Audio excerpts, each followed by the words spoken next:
hungry today. Mayor Panko, we're on. Good afternoon, everyone. Welcome to the July 27th Committee of the Whole meeting.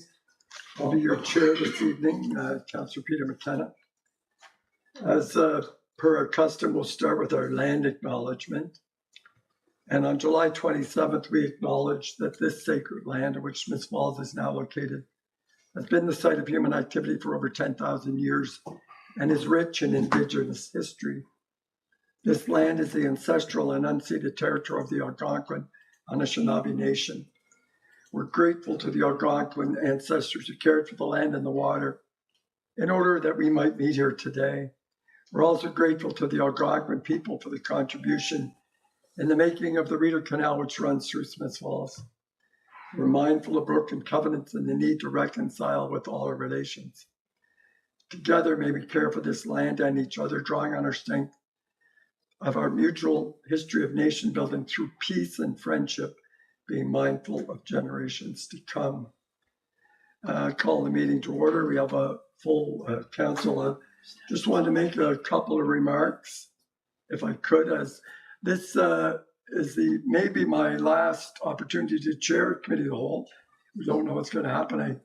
If I'm around in 6 months, I'll chair again, but if I'm not, I wanted to thank Council for the opportunity to chair these meetings. And I think it was appropriate that tonight we have a very robust agenda. We're talking about the safety and well-being of our residents. We're looking back at our 2025 audit. We're looking ahead with our climate action plan. And we're keeping track of our 2026 budget. We're looking at opportunities to improve social housing and importantly, improve pedestrian safety. So big topics. This council's always been up for these types of conversations, and I look forward to chairing this meeting tonight. So with that, I have a recommended motion that the July 27th Committee of the Whole meeting agenda be approved as circulated. Moved by Councillor Miller, seconded by Councillor McGuire. All in favor? That's carried. This is your opportunity to disclose any pecuniary interest or conflict of interest. Seeing none. And I have another motion that the minutes of the June 29th and July 13th Committee of the Whole meetings be approved as circulated. Moved by Councillor Robinson, seconded by Councillor Miller. All in favor? That's carried. Thank you. We're delighted to have Stephanie Gray here, who's going to talk about the Community Safety and Wellbeing Plan. Welcome, Stephanie. This is for Lanark County, as you'll find out, and of course the town of Smiths Falls. Can you just tell me when and all? Okay. Welcome. It's nice to have you. Thank you, Mr. Chair. It's nice to be here, and thank you, everybody. Can you hear me okay? It's nice to be here to be able to provide you with a little bit of information about the update on the Community Safety and Wellbeing Plan and our activities in 2025.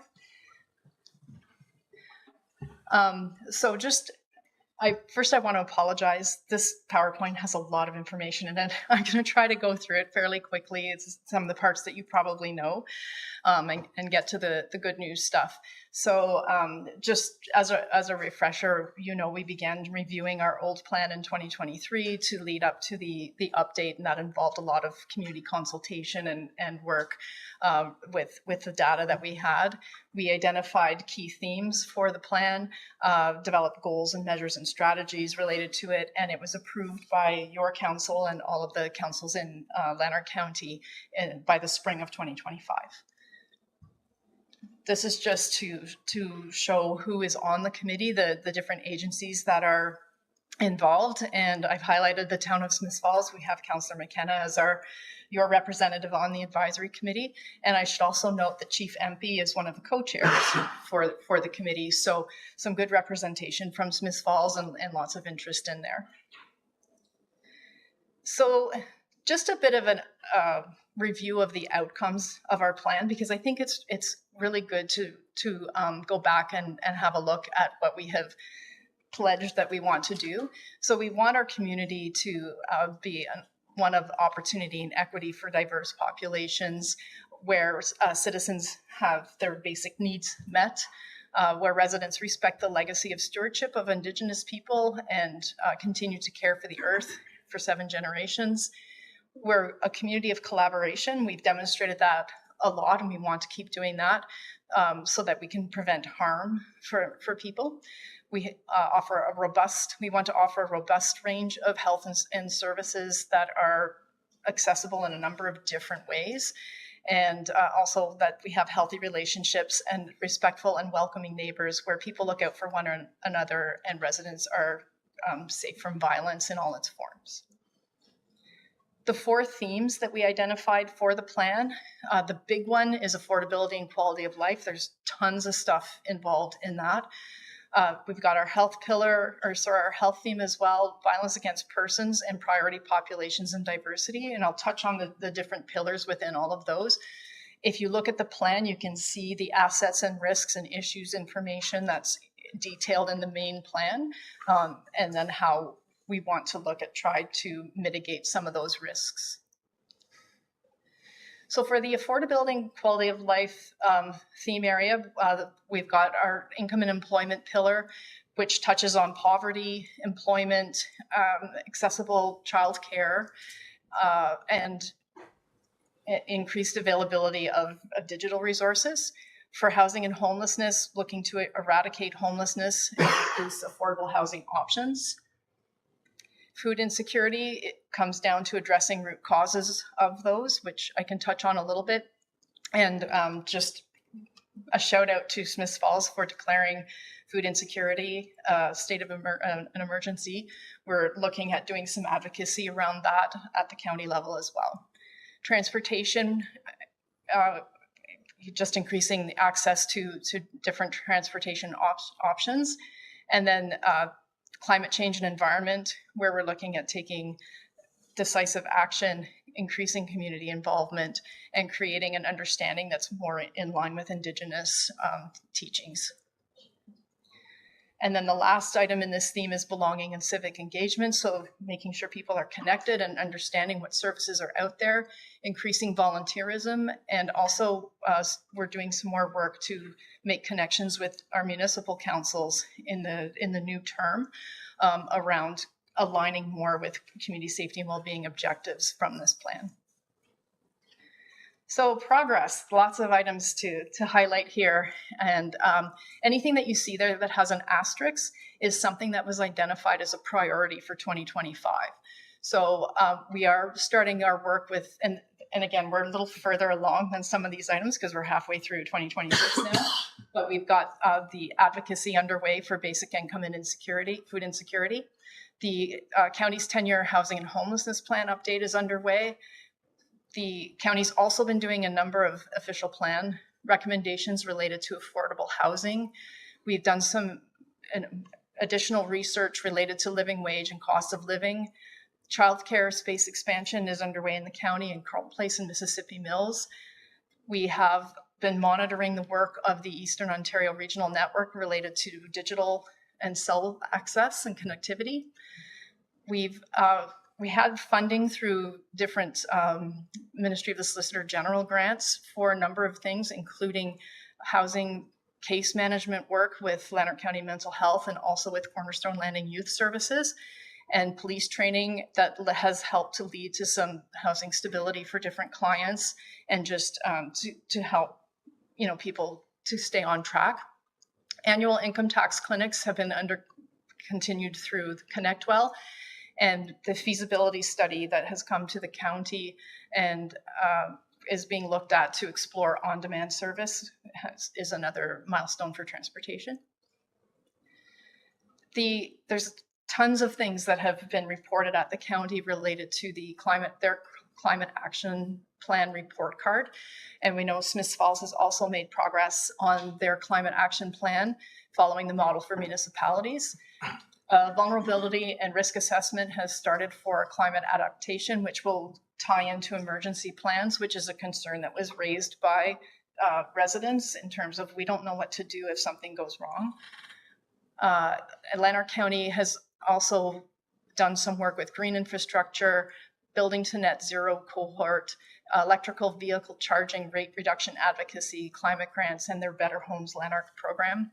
And they've also started a natural heritage system process, which has it encourages land stewardship, it has a working group, and includes Indigenous representation as well. For some of the civic engagement pieces, we've been working with 211 more at the advisory committee level to try to get more information out there. There's been diversity, equity, and inclusion work related to it being highlighted as a theme in the Lanark County Community Grants Program.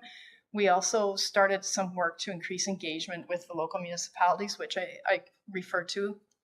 We have done a soft launch of something called Volunteer Connector, which I'm hoping to get really going more this year. It ties into a couple of different parts in the plan, and I like to call it Kijiji for volunteering, where people can post that they need something and people can sign up for it as well.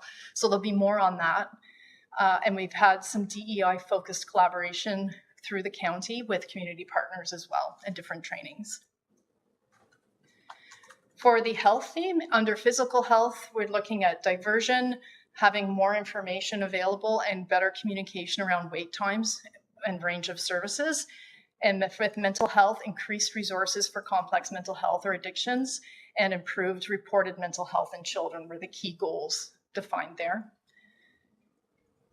And in terms of progress, there's a new ambulance dispatch system, which is helping to clarify calls and is leading to better prioritizing. So it's helping with diversion, improving response times, and providing support for residents who don't have a primary care provider.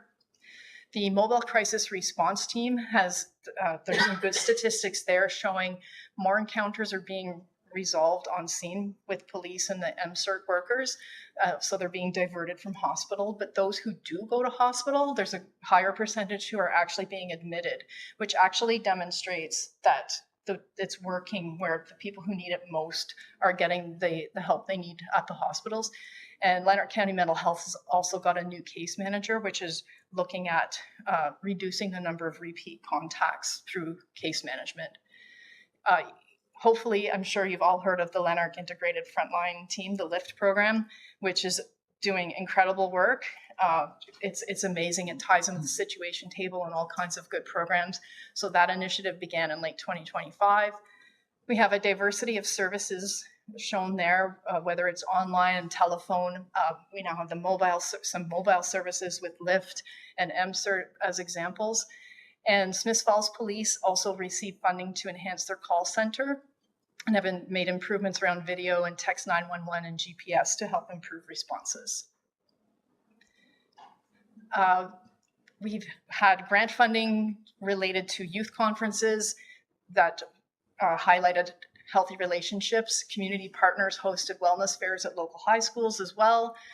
The Heart Hub, of course, has opened in Smiths Falls, so that's helping with recovery and housing stability.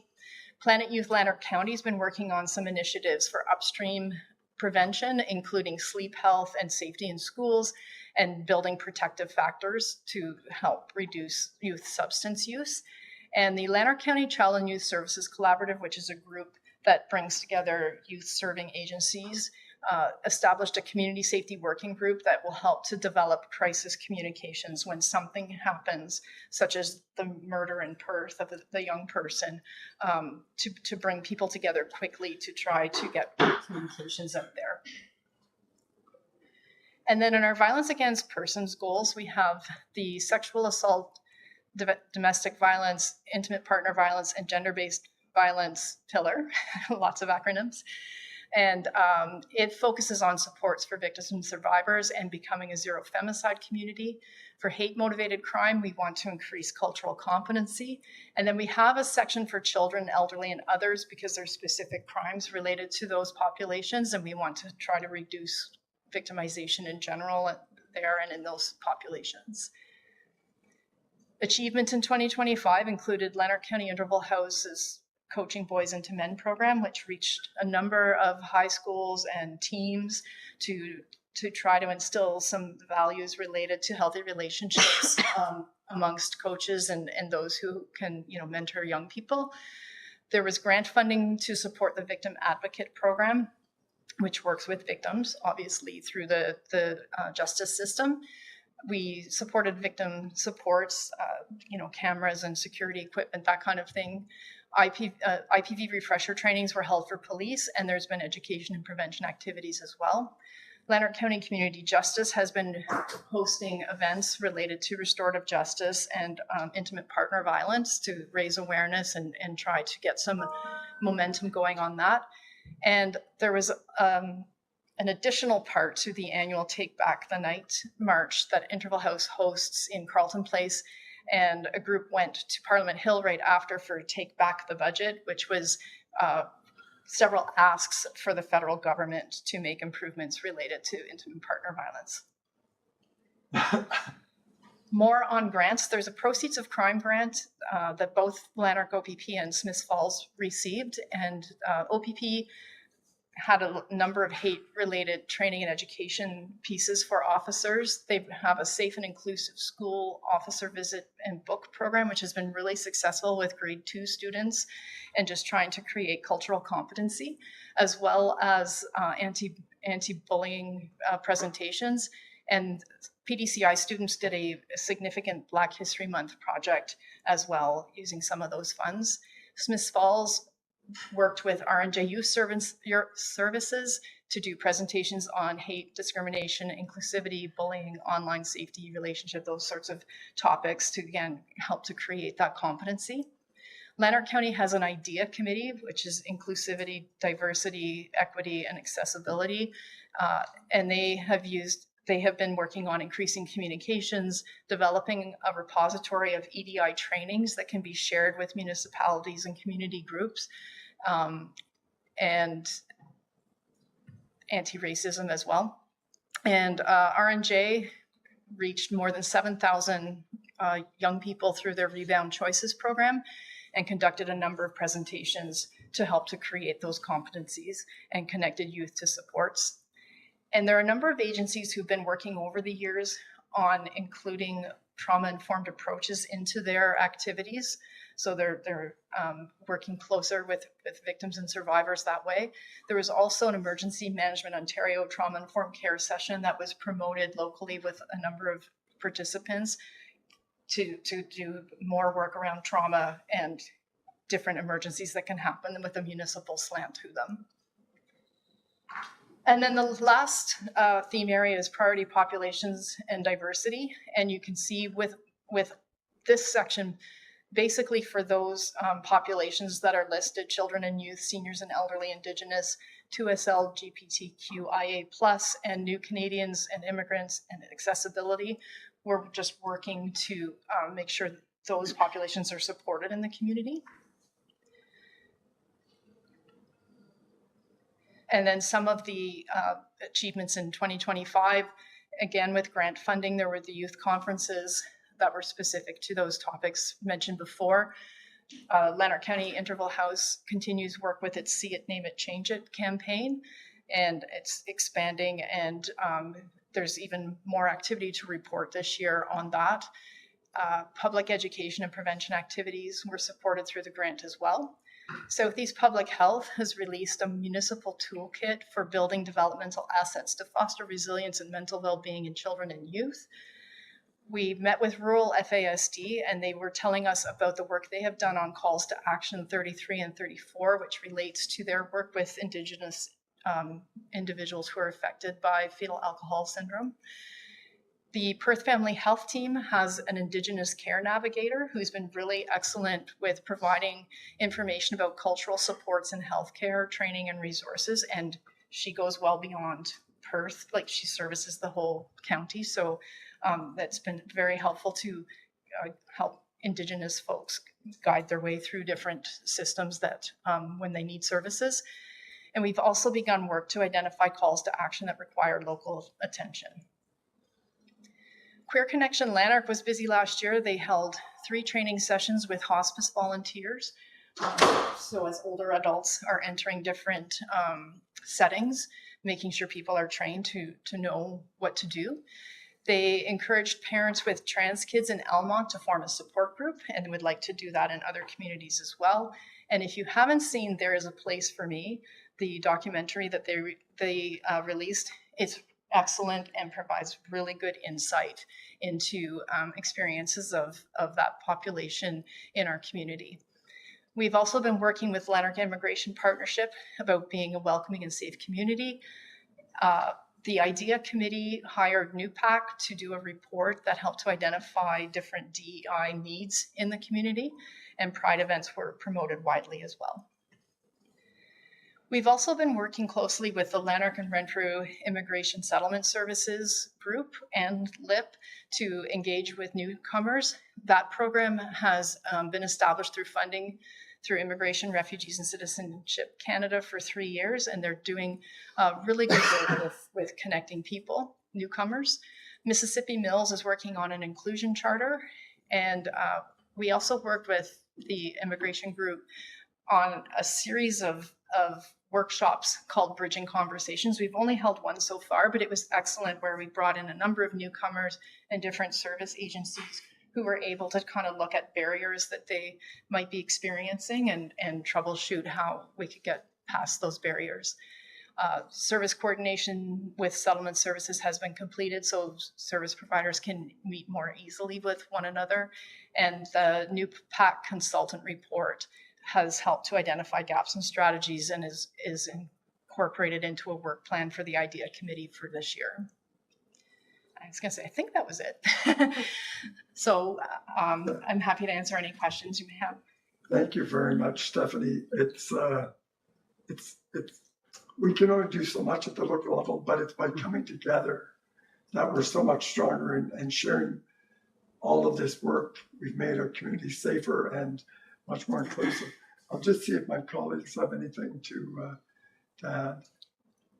I would also add that it's my hope that this document, our plan, for those who don't know, it's legislated that we have to have one of these, and it'll be posted on our website.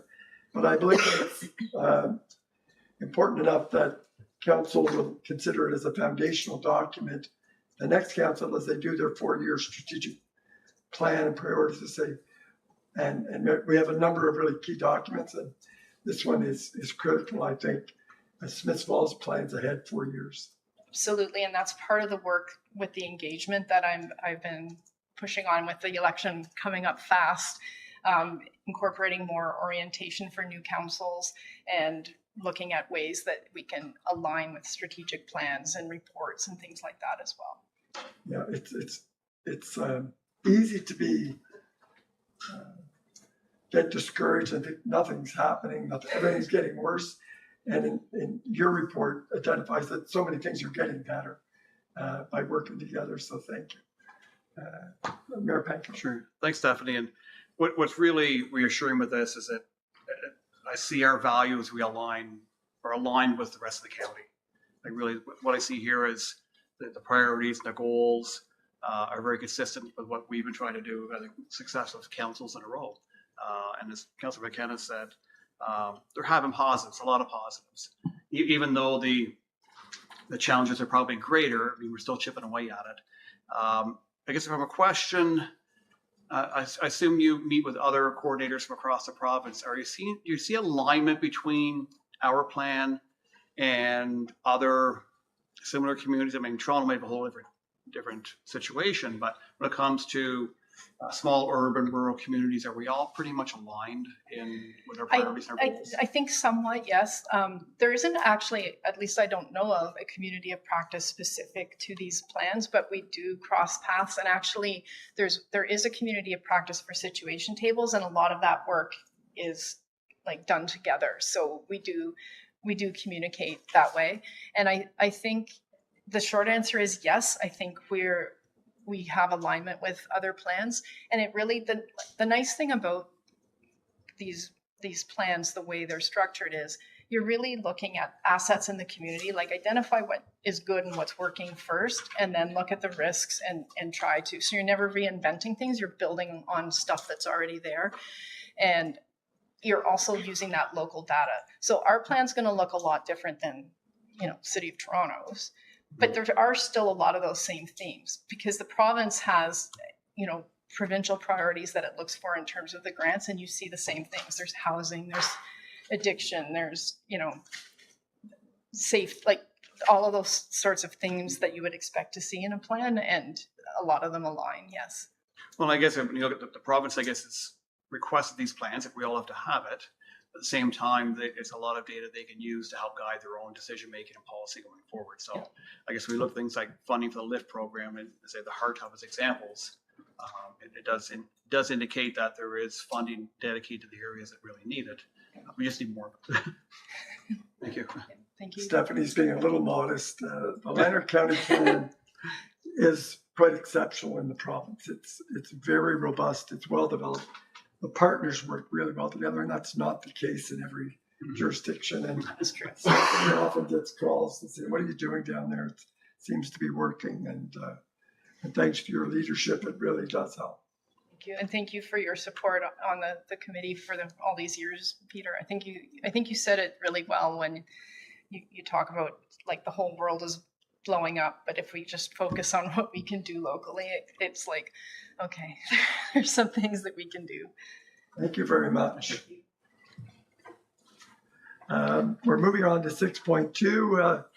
Our friends from Baker Tilly Accounting are going to give us a talk, but first, Director Dauber is going to do a brief introduction.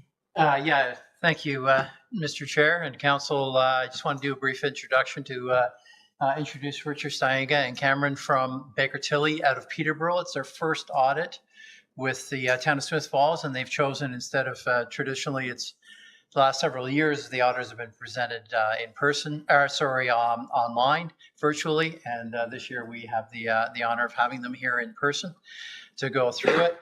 It's been terrific working with them. I also wanted to mention that we did update the presentation slightly, so anybody that might have downloaded it at home before today, there may just be a couple of little changes in the slides, nothing large, just a couple little tweaks, and I just wanted to make sure that the public was aware of that.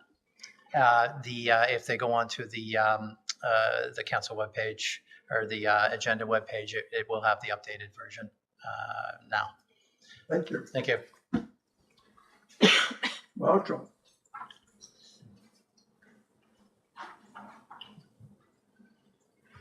Good evening. Pleasure to be here. Thank you for that introduction, Paul. So as Paul had indicated, this is our first year doing the audit for the town of Smith Falls, and it's the town is one of 43 other municipalities that we audit out of our office in Peterborough.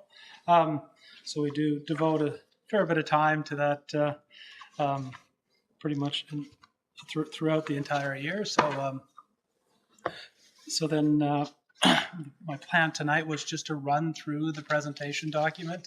The detailed financial statements are presented there, but they're not necessarily the most exciting things to read if you're not an accountant. So I'll run through the presentation slides, and most people find them easier to read. So you can walk through them. You don't have to run. Oh, okay. All right. Okay. Good. All right. Thank you.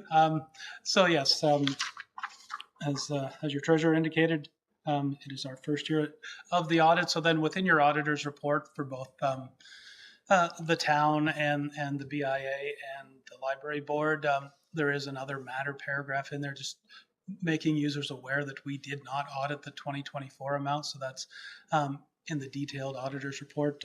You will see that. So then, but then what we produced here is the second paragraph within the 2-page auditor's report that we consider to be the important paragraph, that in our opinion, the accompanying consolidated financial statements present fairly in all material respects the financial position of the town of Smith Falls at December 31st, 2025, and the results of its operations and its cash flows for the year then ended in accordance with Canadian public sector accounting standards. So that is your standard, clean, unqualified auditor's report. And as well, too, keep in mind it is in accordance with public sector standards, or PSAB, which is quite different than perhaps how you budget or report internally. So I'll try to highlight some of those items moving through. And then as well, too, as part of any audit, we do conduct our audit procedures to gather the audit evidence that we need to produce our auditor's report. And on the screen there are just some type of audit procedures that we do complete. In addition to that, too, we do take a look at where we think things might be more risky and address our audit procedures to those areas as well. And as well, too, I think one of the bigger ones there is when you look at your systems of documentation and related control testing, taking a look at your journal entries and how they flow through is that's one item where management then adjust things, and then we do take a look at that as well as a specific procedure to address that and potential looking for any type of management override. Overall, though, no issues to report there, so everything is from the audit standpoint clear moving forward on that part. And then on the following slide, the audit is complete pending signed representation letter, receipt of some legal letters, approval of the financial statements by council. Overall, there were no significant difficulties encountered during the audit. We started the interim audit in early February here on site, came back in early May to complete the year-end audit. And as well, too, while we were here doing that audit, we did do the library board audit and the BIA audit, and they have been provided their draft financial statements for those two organizations as well. And then as well, too, we then were able to present the financial statements you see here today. The one thing we did note, carrying over from the prior year, there was some OCIF funding that was recognized in 2024 when it should have been deferred for about $122,000. So it meant that you just recorded some revenue early in 2024 that theoretically should have been in 2025. Not a material amount to go back and restate the financial statements, but it's still large enough for us to just make you aware of that. So, I mean, you do have the option if you want the prior year statements restated, that can be done, but from an audit perspective, we're not requesting that adjustment. And then as well, too, just to follow up on that one item, it was noticed earlier today that there similar issue just occurred at the end of this year as well. So for the final financial statements, your deferred revenue will go up by about $200,000 and your provincial revenue will go down by a similar amount. Just as a result then, due to an accrual for some capital work that was adjusted late, then the revenue need to be adjusted. So in each year, you're not losing the revenue. It's just what year you're recording it in. So. And then taking a look at the next slide, it's your financial assets. So PSAB records your assets as being either financial, which are items that are either cash or can be turned into cash. And then there's non-financial, which are mainly your tangible capital assets. So these are items you don't try to turn into cash. You provide services to your ratepayers with that. Overall, you will see there that there was a decrease in cash year over year, and that's partially due to the fact you did incur a lot of capital in 2025, and then you had intended on borrowing for that, and that didn't happen until 2026. So really, you were using your own resources in the interim to fund that. So that's why your cash went down. Your receivables also decreased. At the end of 2024, you owed a large amount for the water tower project that was collected in 2025, accounting for most of that decline. And then as well, too, your taxes receivable. Those are the amounts that are outstanding, including interest owed to the town from properties. And as a percentage of the total levy, which is an economic indicator that the province looks at, to be low risk, it's 10%. In 2024, you were at 10.5, and in 2025, you're at 10.8. So it's just slightly above being in that low risk category. And in discussions with your treasurer, I do know some tax procedures are occurring in 2026. So hopefully you'll get back down below that 10% figure for 2026. And then as well, this presentation is normally done on a 5-year basis. So as we gather more information and doing the audits, it normally shows the 5-year trend. The next slide gives you an idea of who you owe money to, being your financial liabilities. What you will notice here is that in conjunction with the capital work that was occurring in 2025, there were a number of holdbacks related to those projects, which caused your accounts payable and accrued liabilities to increase. The other piece there next is your obligatory reserve fund. So that represents your development charges and your Canada Community Building Fund, or what was called the gas tax. So you've received these funds and they remain in deferred revenue until you spend them on specific projects. So it's kind of like holding them there. And overall, at the end of the year, you had about 512,000 set aside in amounts for increase in amounts for development charge increase there, and about an increase of about 300,000 for Canada Community Building Fund, which so those two components make up the $1.6 million. Next, you have your deferred revenue. So these are other monies that you've received that you haven't spent yet in accordance with either requirements, and a majority of that relates to the building department of about $1.9 million, as well as some grants for largest components being the Next Generation 911, about 400,000, and then the adjustment I mentioned earlier for about 200,000 will get added to that line item there. Next, you have your long-term debt. As I said, you did not borrow and get any new borrowings in 2025, so you just had your pay down of your long-term debt. Your asset retirement obligations just represent asbestos you have in various parts of the town. So, and until you do some work there or get some new estimates, that value will remain the same. And then as well too, you have your employee future benefits amount, and that's an amount calculated by the actuary, and there was a slight decrease in 2025 compared to 2024. So in total, you had $29.2 million in total liabilities, up from 27.9 in the prior year. The following slide just gives you an idea of your net financial asset trend over the last couple of years, and with the investment in capital in 2025, you will see there that you have a shift moving from your financial assets into your non-financial assets, then creating a bit a decline in your net financial asset balance. The next slide gives you an idea of your non-financial assets, and you can see there that the increase in your tangible capital assets is net of almost $11 million year over year. You still have some land that you have that isn't in productive use, and its historical value remains the same, and some prepaid expenses, majority of insurance and amounts set aside for next gen prepayments for costs there.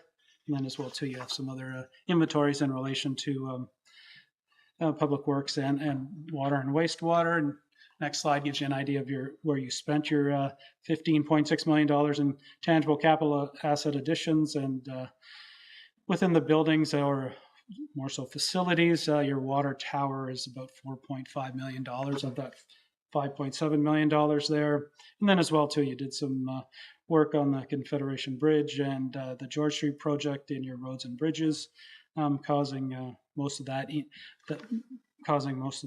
increase in your tangible capital assets there. The next slide just gives you an idea of your asset additions. The blue line year over year versus your in comparison to your amortization. So, of course, you pay for the assets now, and then the expense hits when you amortize that. Next, we come to the accumulated surplus slide. So this is what I consider to be the most important slide out of the slide deck. On your financial statement, you're showing an accumulated surplus of $117.9 million. But you don't necessarily have that amount in your bank account.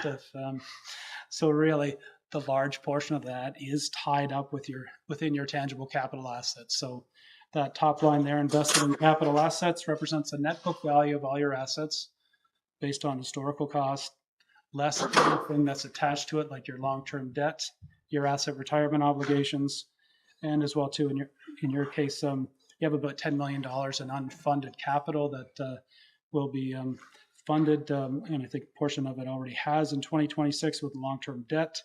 And the majority of that $10 million, about 6.7 at the end of 2025, is in relation to water and wastewater. And then as well too, you have some other items. They're specifically identified within the surplus area, your unfunded employee future benefits.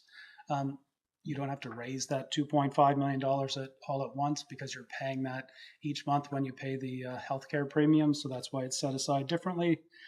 At the end of the year, your township operations had about once we take out the 200,000, about $2.2 million surplus, of which 1.3 is related to insurance proceeds that will be spent later on. So that leaves you about 700,000 in a surplus that you can use and put back into your reserves according to your policies. And then the prior year surplus as well was also put into your reserve. So overall, even with all your capital spending and your reserve funds only decreased $250,000 year over year. So really, it's that reserve and reserve fund balances that you have moving forward that you can utilize to either complete projects and try to modify or present a smooth increase in your tax rate year over year. The following slide gives you an idea of the reconciliation of PSAB reporting to internal reporting or tax rate reporting. Overall, you will see that both within the PSAB budget and actual, you're showing a surplus. As you know, that when you set your budget, you can't budget for a surplus. So the items down below in your reconciliation piece just shows you the differences that between PSAB reporting and internal reporting, and you can see there those amounts did come down to zero within the budget, and then within the statement of operations as well. You can see there the various changes in your unfunded capital, your use of reserves by 250,000, your repayments of long-term debts. Although they're not a true accounting expense, you still have to raise the dollar. So that's why they're factored in there as an item, and as well to your operating surplus did change by about 700,000. The next slide gives you an idea of your revenue and expenses over the last couple of years, and then as well too the detailed revenue amounts are presented there.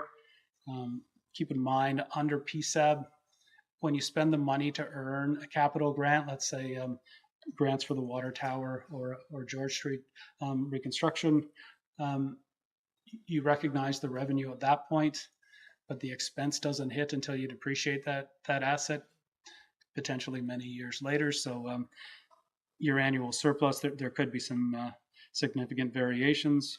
Overall, with the reporting of about $3 million of insurance proceeds that were realized during the year, pretty much brings your total revenues on budget. So there were some variations within some various line items, and as well too with your capital additions being lower than budget, then some monies for both development charges, Canada Community Building Fund amounts were coming in lower since you didn't spend those amounts. And then as well too, your grants were fairly consistent to budget.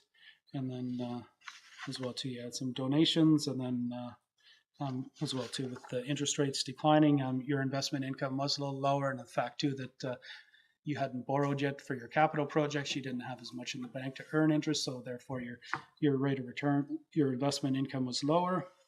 And then the following slide gives you an idea as to where your money went to on a PSAB basis. Overall, your expenses were coming in about $39.6 million, slightly higher than budget, and that's mainly partially due to the fact that your amortization with your asset additions were coming in higher than budget for about $600,000, as well too. You had about almost $280,000 in a loss on on disposal of assets during the year. So those are the major contributors creating that variance.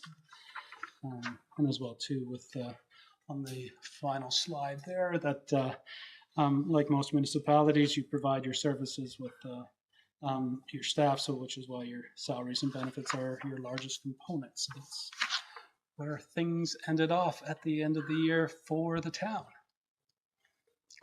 Great, thank you very much. I'll just turn to my colleagues and see if they have any questions or comments, or Councillor Brennan. Yeah, thanks for this. I like to dive into this. Not really, but I always ask the question: are we atypical from? You said you had 40 some other clients. Are we atypical or just typical? I think like in certain aspects, you're fitting in normally, like what we've seen in both 2024 and 25 year ends, that taxes receivable seem to be going up everywhere. So that is somewhat consistent. The fact that, of course, you have your own police force, it means when you compare to your neighbors, your expenses are sitting for that in salaries and benefits predominantly, whereas in other municipalities they're sitting in contracted services. But still, yeah, there are a lot of consistencies there. I guess everybody's challenge is trying to replace their capital, trying to keep their tax rate livable, and then trying to keep your reserves so that you can do all that blend and have a nice, maybe predictable increase to your tax rate each year. So you're very similar in that respect to other municipalities. So yeah. Thank you. Is there interest in moving this to council later tonight for approval? There is. I just had one question. Later on in our agenda, we're going to talk about an amendment procurement policy. And in the new amended, as dictated by the province, by Canadian and by Ontario, in that I noticed there was an audit, and I assumed it would be internal staff doing the auditing of that. But is that something that we could benefit by adding that on to the work of our auditors, say in a year or two? And I don't know if you have any comments. I wondered how you had planned, I'm looking at the director, how you had planned to audit and report on that, because that's something new, I think, in our procurement policy.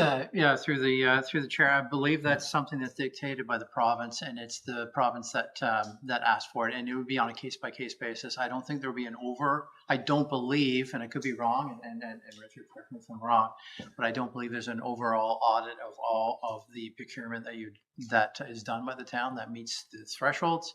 I believe it's on a case by case basis. So we're just coming up to the trunk main increase. It's a fairly significant one. There's certainly some funding tied to it. That could be where the province steps in and says, please provide your backup for how you've handled it through the My Ontario Act. I don't believe that auditors are coming in and assessing the procurement. No, I understood that. On that basis. That's right. Yes. Yeah. I understood that, but it is something that a council could ask for after being in this for a couple of years. We'd like to have an external audit to see how it's working or down the road, and that is something auditors could do. Yes, that's really my question. Yeah. Yes. Yeah. It's something we could do.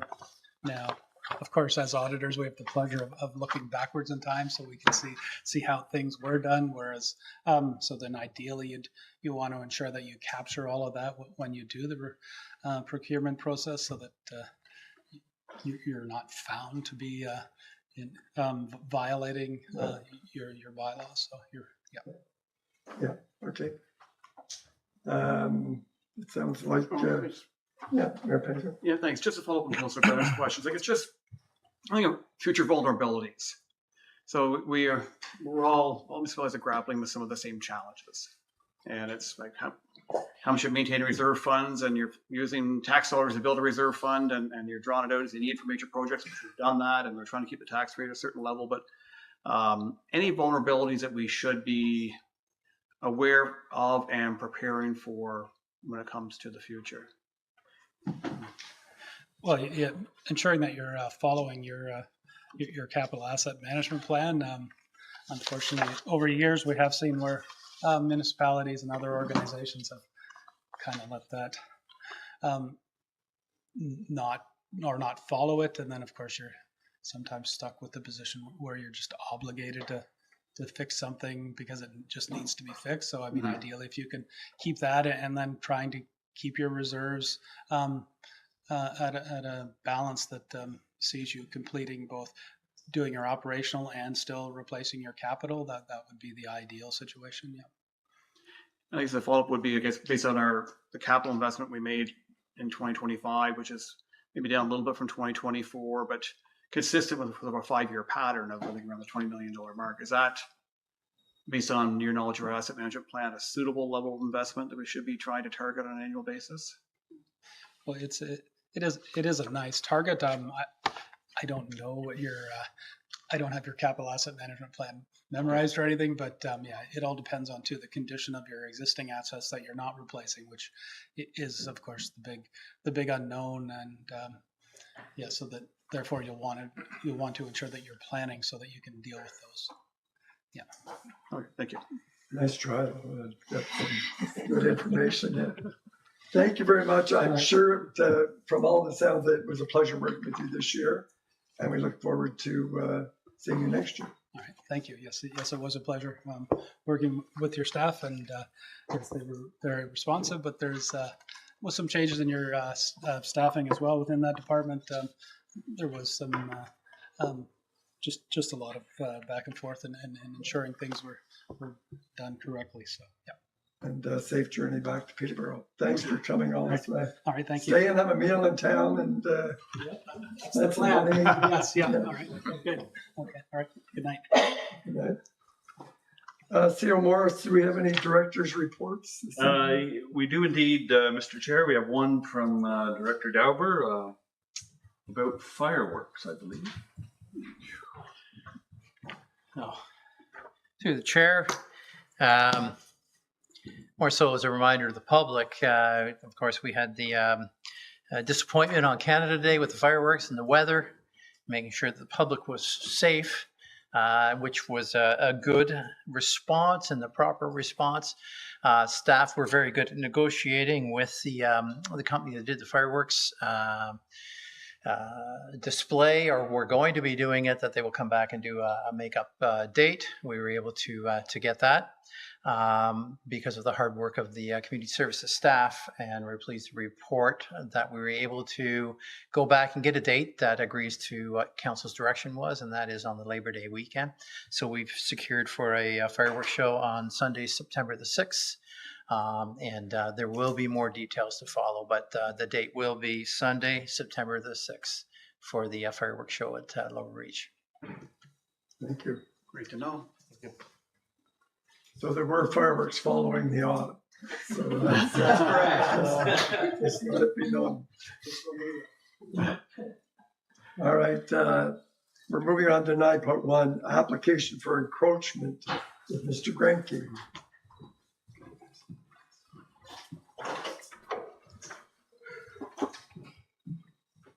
Thank you, Mr. Chair. I'm pleased to bring forward a request submitted by a property owner to allow the encroachment of a sizable sign on town property located at the corner of Maple and Williams. So this is the commercial building that formerly housed the Artisan Village building.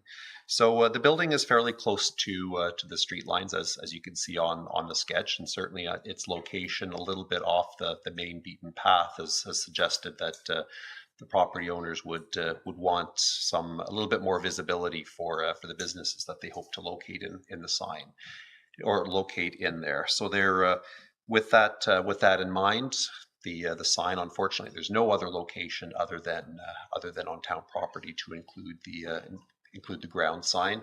And there's been a little bit of dialogue with the Public Works Department, and the siting meets their needs.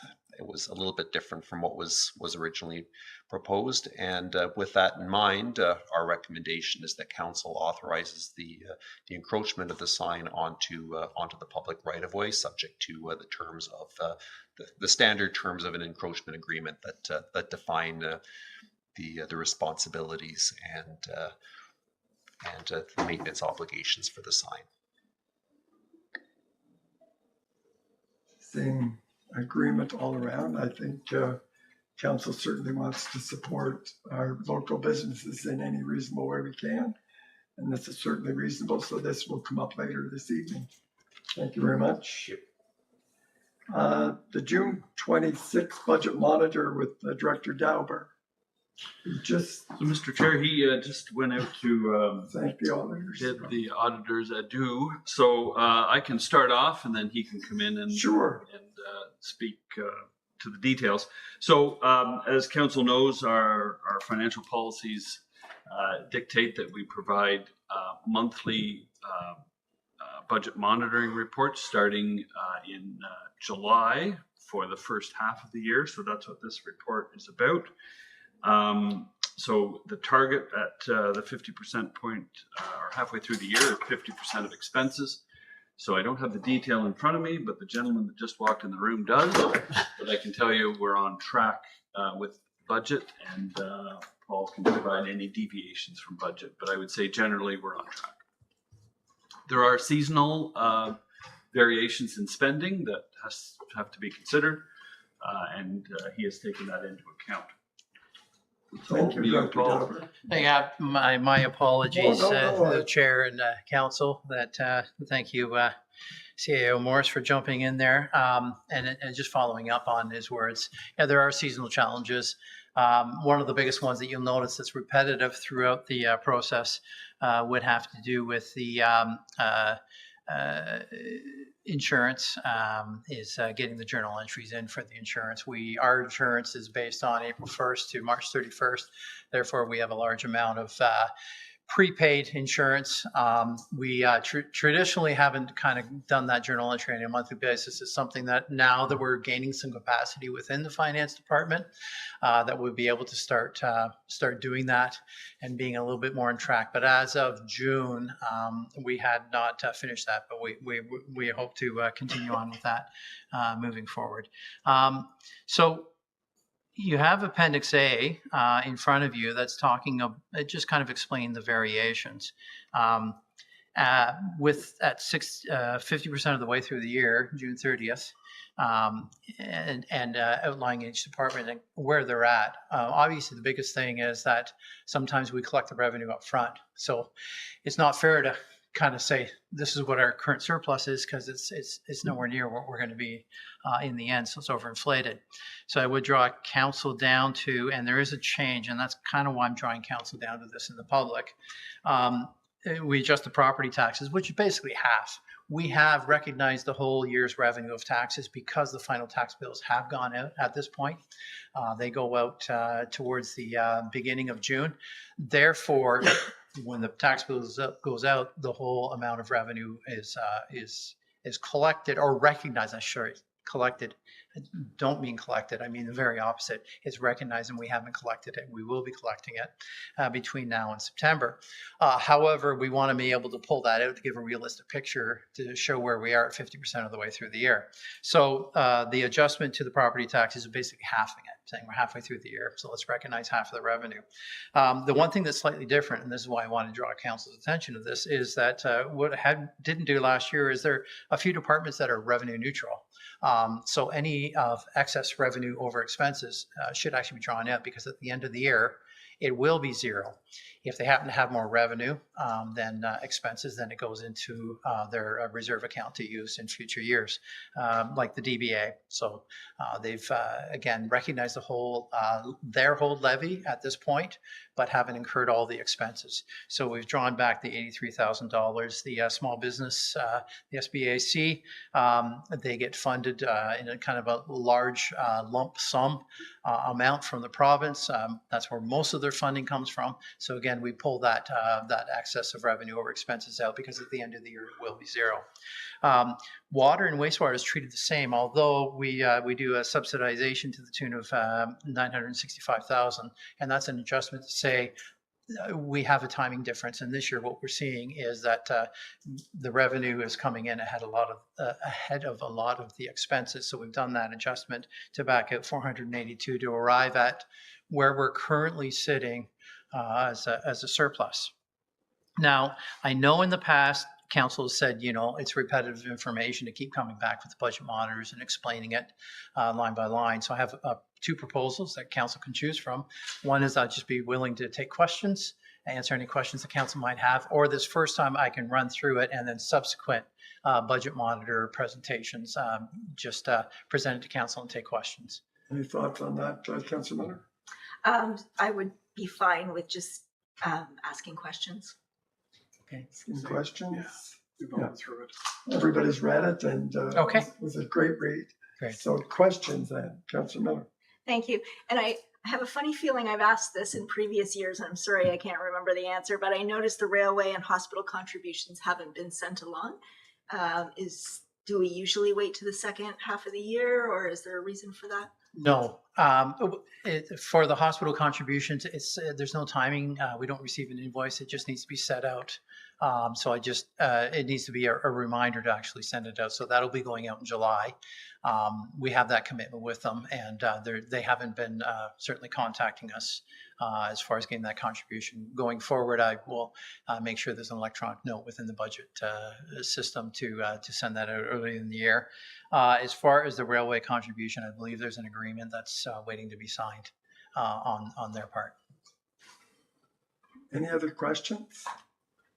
I was really pleased to see it's a good work of staff that keep it around. You're right, we're generally where we expect it to be, and it's nice to see no surprises. And I must say that SAFA has been working well together. There has been a lot of financial information provided by all the departments to the finance department.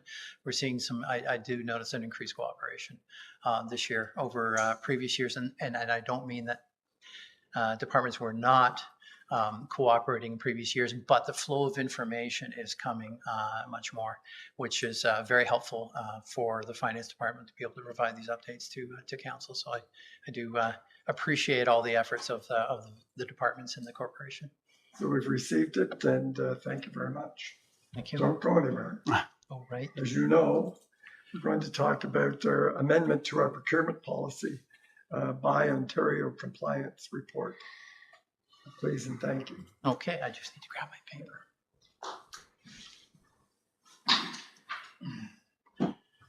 Thank you, Mr. Chair. And included within the report is a little bit of an explanation, which I'm not going to regurgitate or add on to, but I've included the information from June. We came with to present council with information on what the Buy Ontario Act looks like. And then the third portion would be the suggested or proposed changes, which is Appendix A. As council will remember, the procurement policy was updated at the end of 2025, and there was a section left in Appendix A for at that time it was called the Buy Canada Act, to be able to add that information. The information has come out from the province. It's been invoked or brought into being as of May, a couple of months ago, but the information from the province actually trailed it. We got the information just slightly after it was actually in place. So I'm not going to go back to refer to that excuse me, sorry, to that report in June. But what I will do is go to the actual proposal and just kind of on a few highlights. So we tried to keep it as fairly simple as possible and reasonable, keeping in mind that this is a policy and not a standard operating procedure. So once the policy is passed, we'll work on the standard operating procedure, inform council, and make sure that staff is aware of exactly how we're going to do these items. So the first portion, Ontario preferences by Ontario Act compliance, is literally that. What we've done is we put in wording that follows the compliance of which the province is specifically looking. We want to be careful that we're making sure that we've got projects with funding coming in. We want to make sure that we don't that we adhere to the requirements to keep that funding flowing, but we also want to make sure that we are ready and prepared to report back to the province when it's required. And just to kind of touch on what we talked about earlier, the province, it'll be a kind of like spot audits is what they'll be doing. So we want to make sure that we're ready for those spot audits as they come up. So I'm not going to go necessarily into all the details, but it really gives the intention of what the policy does, and then just some high level overview. We're going to maintain it under the Ontario content reporting.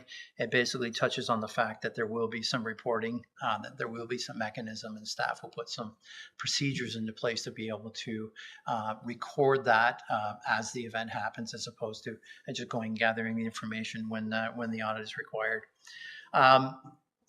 The next section, talking about the domestic supply chain plan, is really what the province is suggesting, and they give some examples, and that was in some charts within the June 8th report that was brought to council, and that is how is it ranked? How are we going to rank the proposals for it? So the first one is a 10% evaluation advantage, and that is when the proposals come in a tender, the specifically marries to the tender process.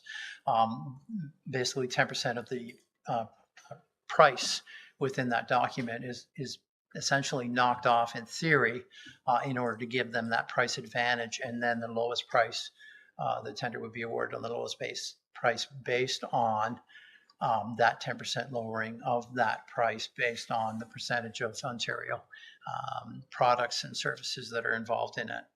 The proportion of Ontario-made goods and Ontario services talks about a 10% advantage when you're evaluating something like an RFP. So when the vendor meets that requirement, they would get a 10% boost within their evaluation.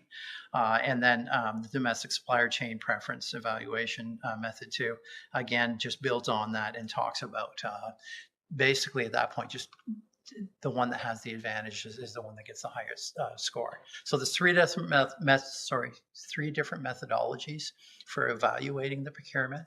We will bring back more details to inform council what the standard operating procedures are, but staff will come up with the standard operating procedures and have that information and be able to implement it and be able to come back with confidence to council to say that we are meeting those requirements and that we are fulfilling them. And then the last section is just definitions, and those are the definitions that are added that are specific to the Buy Ontario Act. So we'll be adding that within the definition section of the procurement policy. I'd be happy to take any questions that council might have. Very much, Mayor Panko. Thanks, Paul, and we're all very supportive of Buy Ontario, Buy Canada. Do what we can to support our local economy and drive growth, economic growth within our community and beyond. And I recognize there's still going to be the SOPs coming, but I guess my concern is there is a possibility of some negative financial impact on the municipality, and also just wondering about the workload that will be placed on staff, even one to develop the SOPs, but to follow through with procurement, and having to take that, I guess, a deep dive into essentially the goods and services that we're purchasing to ensure that we are not just compliant, but that we're leveraging Canadian content, Ontario content. So through the chair, I believe there's a couple points in there. One would be the workload on the staff. That's unfortunately that's something that we can't avoid because it is legislated and we have to do it. So we have to find capacity within there to be able to manage it.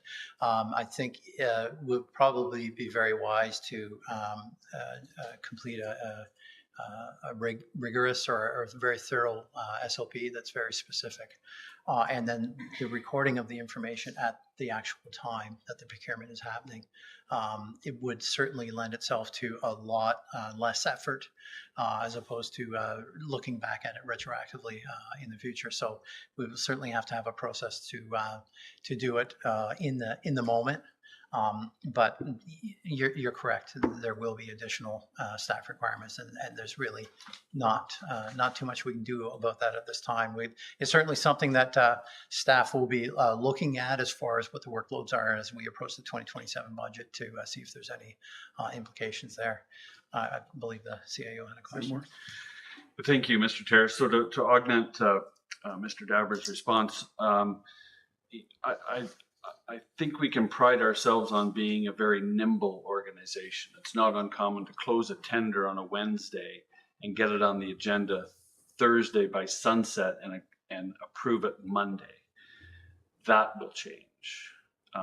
We will not be as nimble if we have to verify the point of origin of certain products. Now, there is a mechanism to the province's credit. They are putting the onus on the supplier to attest. There's an attestation that they need to sign, documenting or verifying the country or province of origin of the product.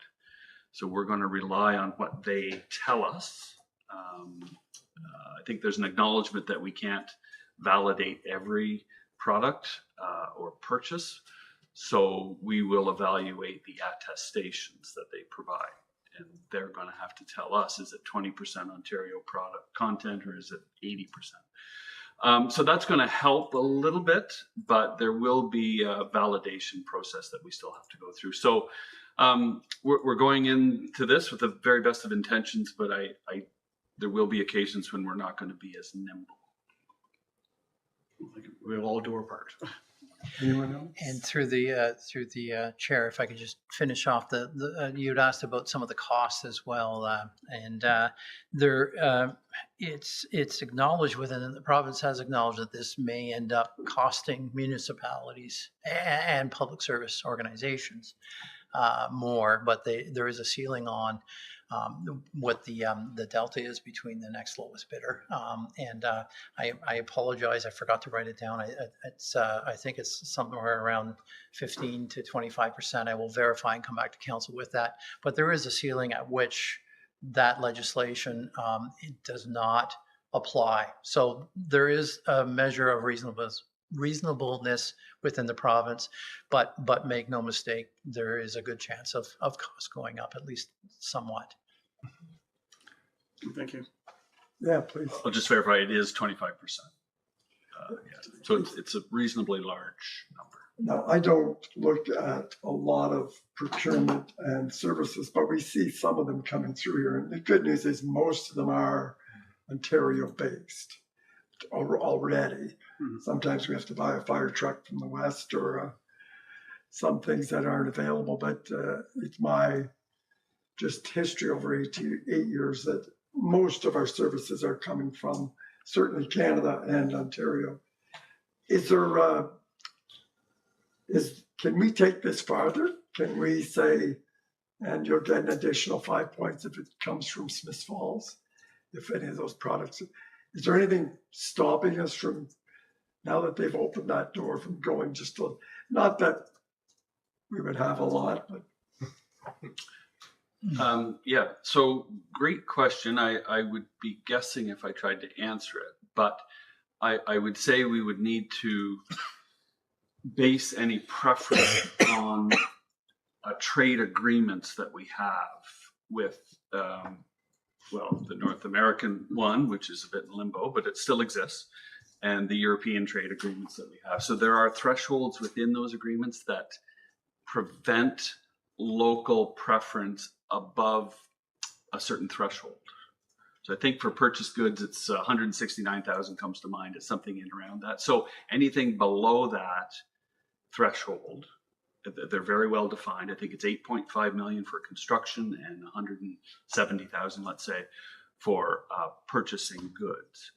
So we can take that back and get some advice. I think the answer would be yes within the threshold and no beyond the threshold, because of our commitments through international trade agreements. Now, the water tower is not a good example, but we did buy it. And they used a lot of local contractors like Campbell's for moving dirt and things around. And if there was another competitive water tower and they weren't going to use it, I'd like to think that we could. Now, anyways, just something to think about. We'll have a look. All right. It sounds like, yes. And if I could, through the chair, Smith Falls, like a number of other municipalities, certainly has an interest in supporting the local businesses, the local businesses that pay taxes. And Smith Falls is certainly no exception to that. So, staff do understand that there is a desire to make sure that business from the town does go back locally. So we certainly keep that in mind. Councilor Brennan. Yeah, thanks.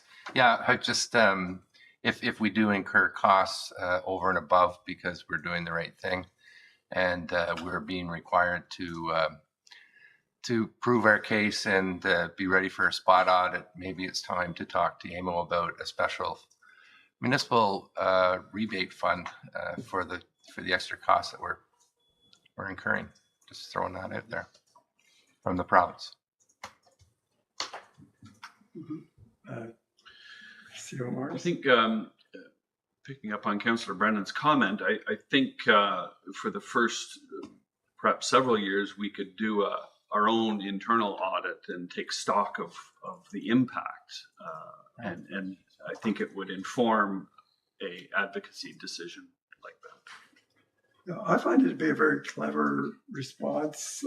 It's a very interesting piece of legislation, and I think the province has mostly got it right on this one. So I'm proud to be buying Ontario and locally whenever we can. So we'll see what the impact is. So see more. So, Mr. Chair, I would just advise committee that there will be a transition period. So once this is approved,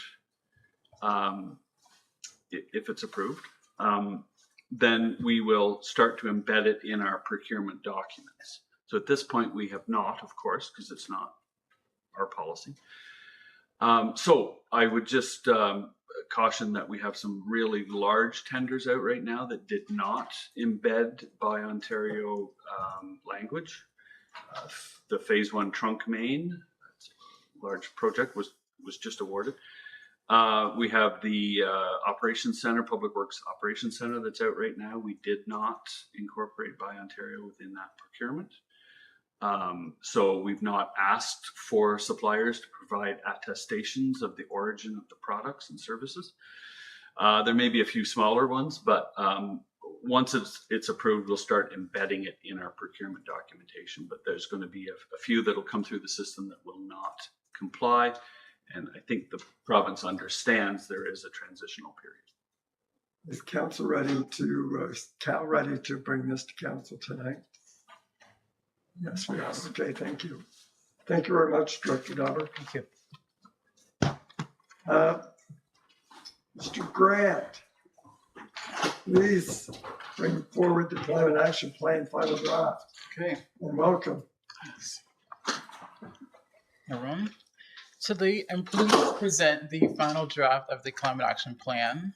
The plan represents the culmination of technical analysis, community engagement, and collaboration with the Climate Protection Working Group. It provides a practical roadmap to reduce greenhouse gas emissions and strengthen climate resilience and support sustainable growth in our community. The plan includes 26 recommended actions, both balancing corporate and community priorities, along with implementation strategies to guide next steps. The draft has not been completed, its review process, and is not ready for council's consideration. I believe with collective action, this plan gives Smith Falls a chance towards climate action and environmental stewardship. I encourage council to adopt the climate action plan and begin the next phase of implementation. That was short and sweet. If you want more. Thank you. Councillor Miller, did you want to start?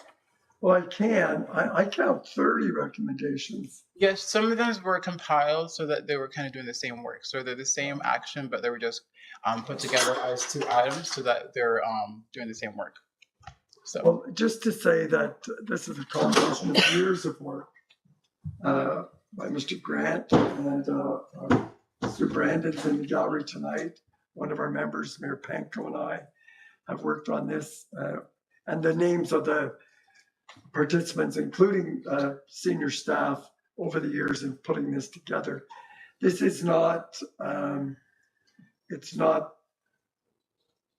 so unique plan just for Smith Falls. This is a template that we've been worked on, that's been worked on municipalities across Canada. We followed a very rigorous process and stayed very close to the recommended guidelines to do these kind of things.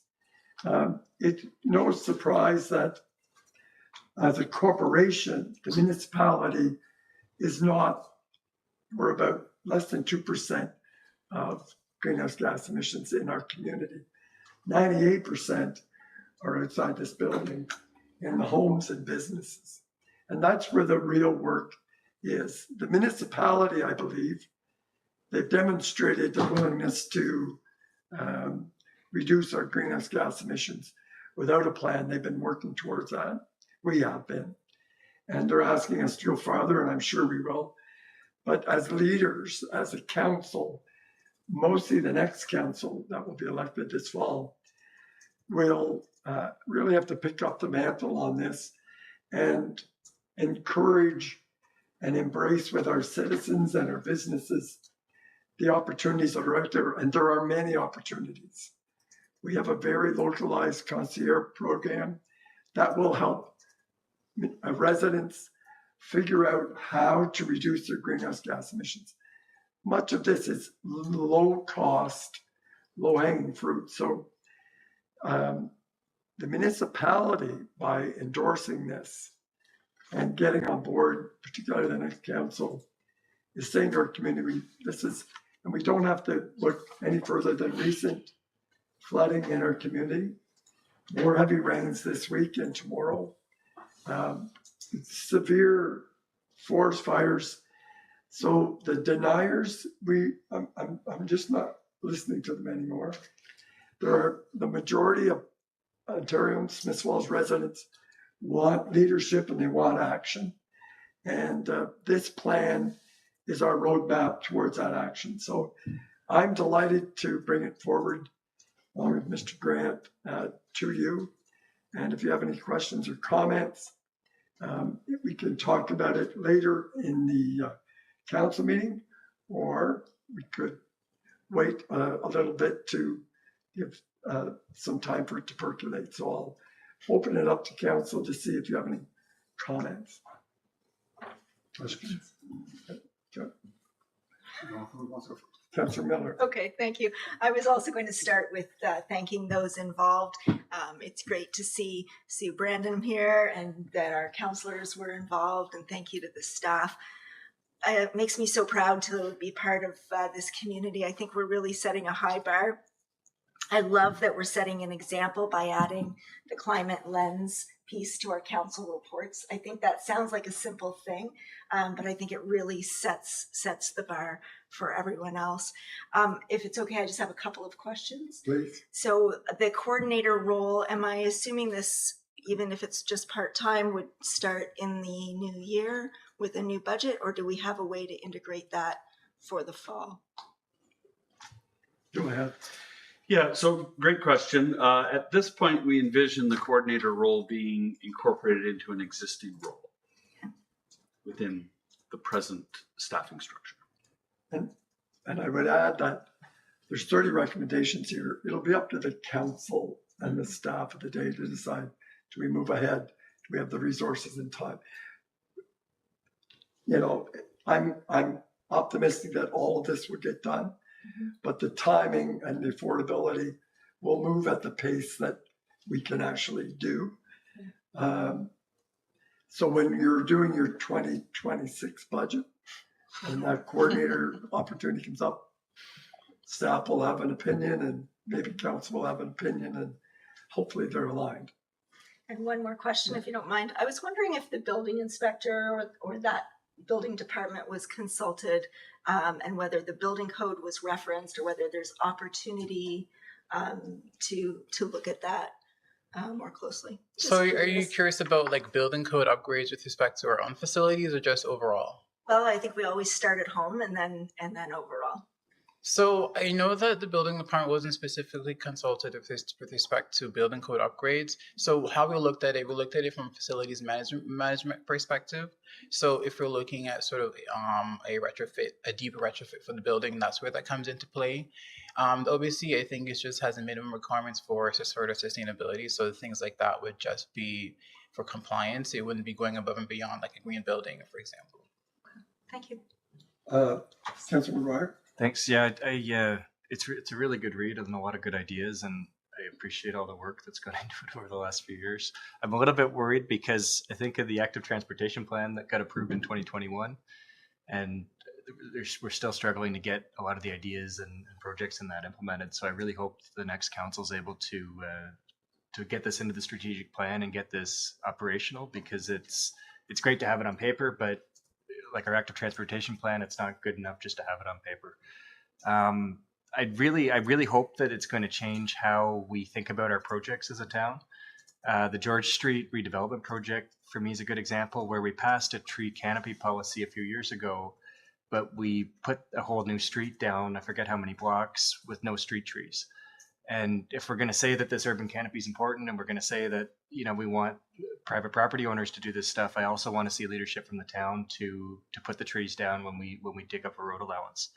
The only thing in here I was really looking for that I didn't see was I wanted to see the town to get to recycling, because it really frustrates me that every garbage can the town collects, whether it's in the park or Beckwith Street or at our facilities, everything goes to the landfill, and I don't think that's acceptable. We've got a program in place. We've got now we've got a program in place for businesses. So it's just, I'd really like to see us diverting more from the landfill as a corporation first, before we're telling other people how they should do it. So overall, really happy to see it today, and thank you to everybody on the committee for the hard work, and thank you to Richard for putting it all together for us. Thank you. Mayor Pinto?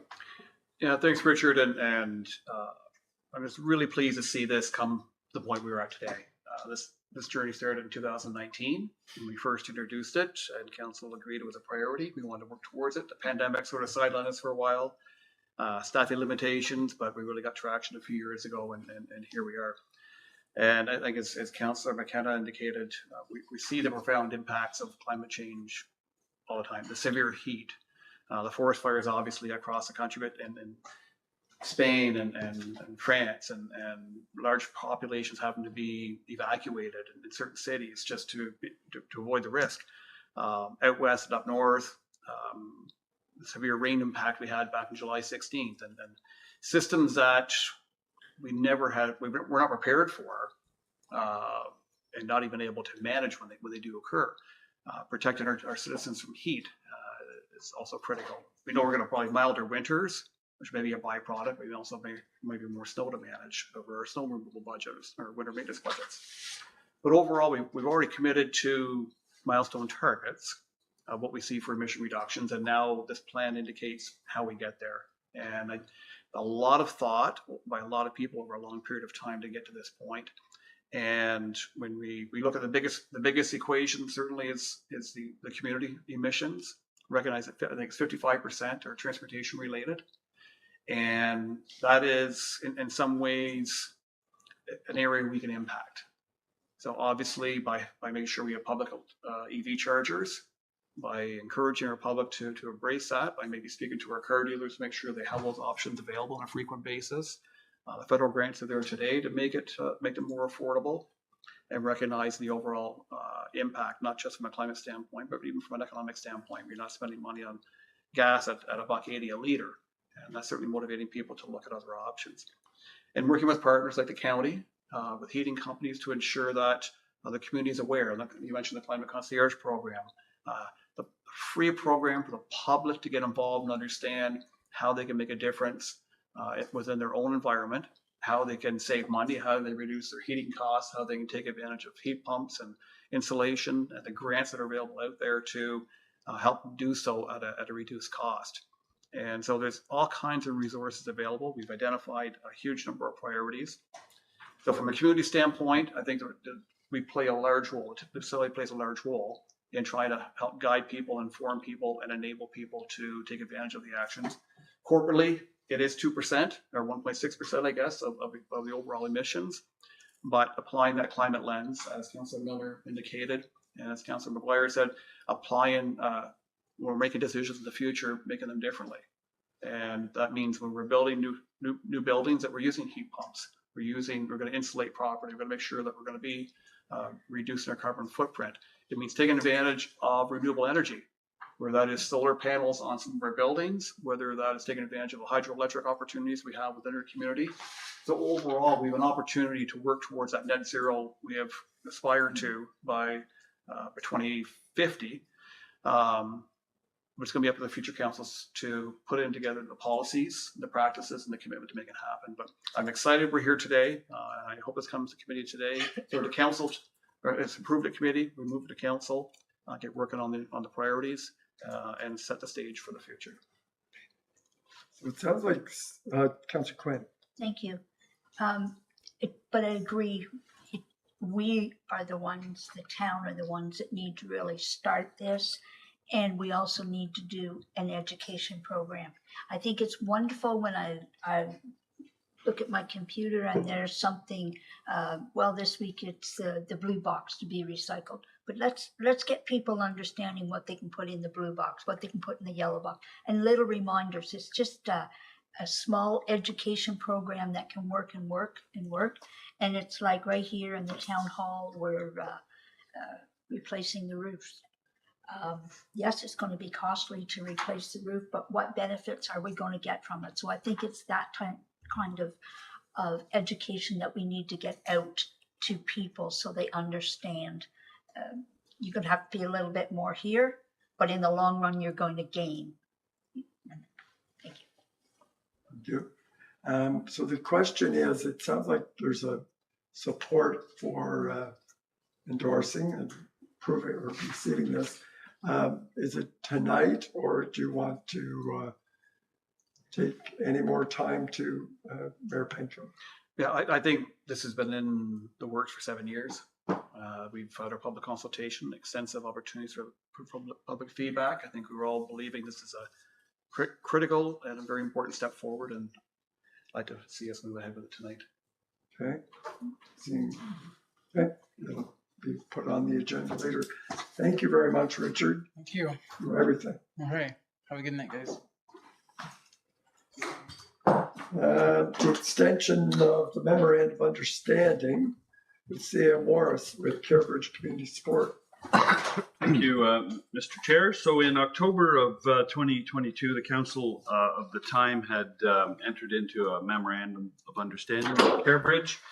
The idea is that they would seek out, as they do very well, funding to consolidate funding and make a case to build affordable housing at the municipally owned property at 30 Robinson Avenue. And so with the very best of intentions, Carebridge set out to do that.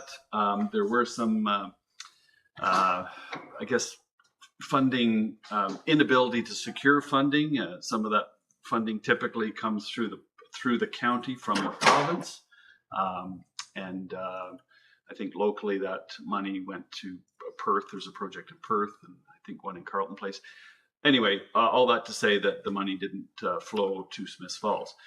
More recently, the federal government has taken a greater role in funding housing generally, but affordable housing in particular. So they introduced the Build Canada Homes funding. So we've been working with Carebridge. We're trying to find a way to access the funding. The threshold for the minimum number of units is fairly high at 300. We're talking about 32 units here, so we don't meet that threshold. But anyway, I won't get too pedantic about this, but there are a lot of details that's being worked on, and so they need more time to secure funding, and that's what they're very good at, is consolidating funding sources to make these projects work. And it does take funding from different sources to make a project viable.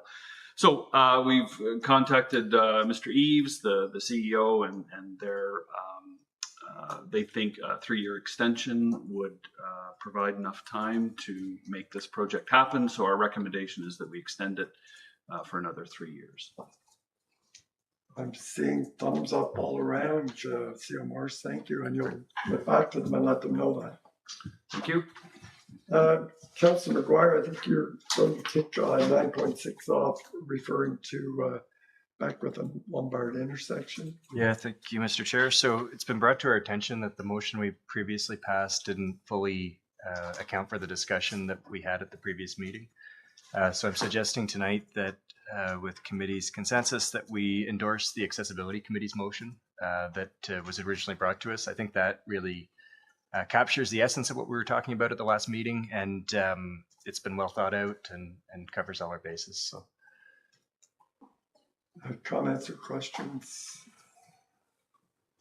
Mayor Patrick? Sure. Yeah, no, I agree. I think we had a great presentation from Lucy Bingley, the chair of the committee. The committee had debated this extensively. I think we all acknowledge that it's a bit of a challenging environment with that intersection. It's a very wide intersection.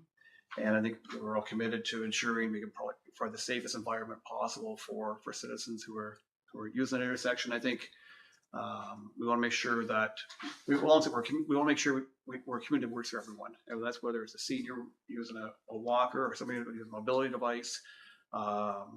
We want to make sure we have about 20% of our citizens who don't have access to a car and do a lot of walking around town, and cyclists, active transportation. So I think it's just we're responsible for trying to ensure the safety of our citizens, and that intersection gives us an opportunity to make the changes that will make it much safer.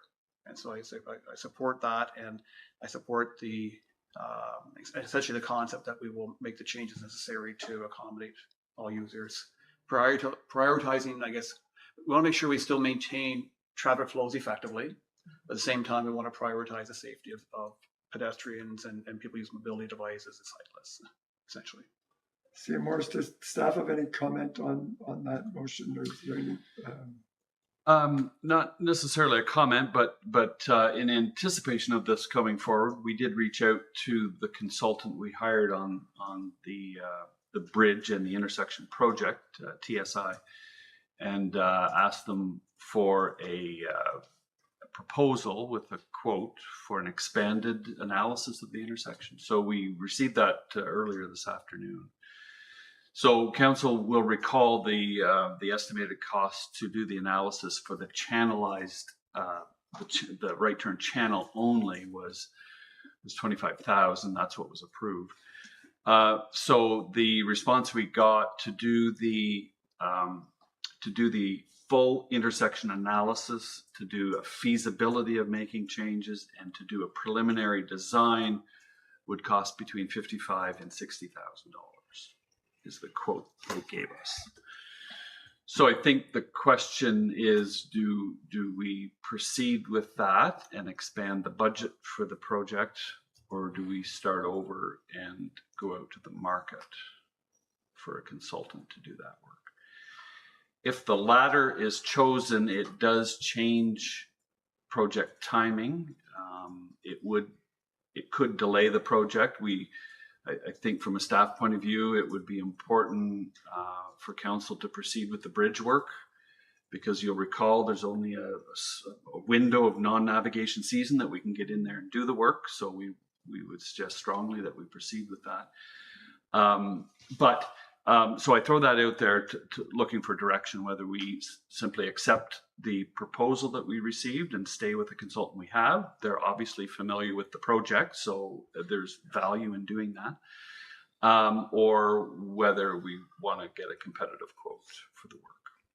We believe that the consultant is capable, and their sub-consultants to do the work. We would recommend proceeding with the consultant we have. thank you.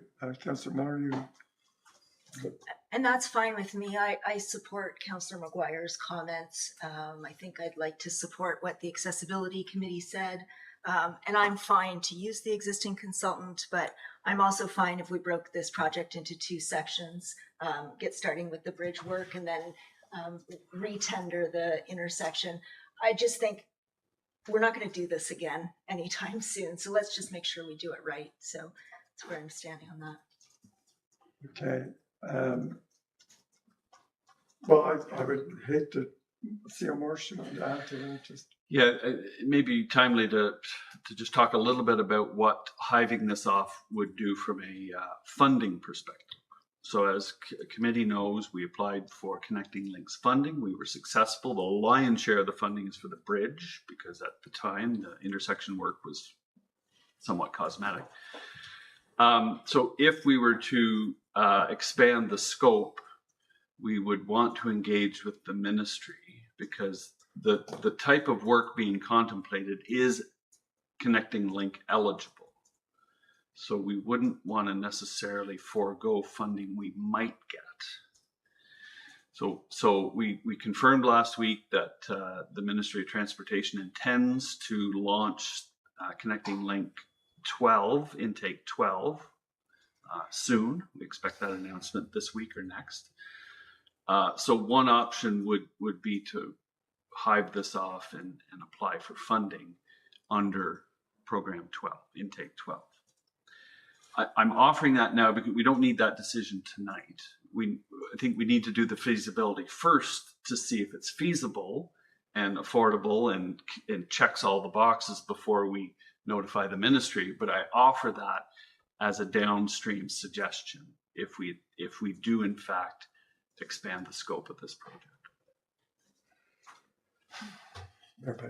Yeah, so I think at this stage it would be timely to I proceed with the current team we have working on this. They have the insight there. They've already done a lot of work on the intersection. They have the insight. That would expedite the process somewhat. And then once we understand the feasibility and the cost, then we'll know how much of that can be accommodated within the current Connecting Links funding. And if there is and what the additional amount may be, so then we apply, obviously then apply for round 12, I guess. We've been very successful many years of getting Connecting Link funding. So I think we would have to get the first answers before we can even decide on whether we receive. If they would want that insight and understanding anyway before we would even apply. Right? So it's necessary. Okay. okay, so that's Councillor Robinson. Thanks, Mr. Chair. I agree with Mayor Pankow.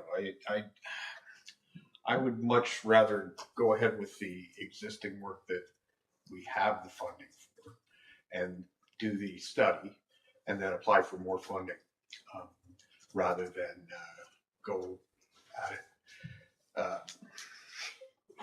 I've used the term before in a half-assed manner, and I'd rather do it right. As Councillor Miller said, this is a very significant project, and we want to make sure we've got it right. So I would support doing it in two pieces.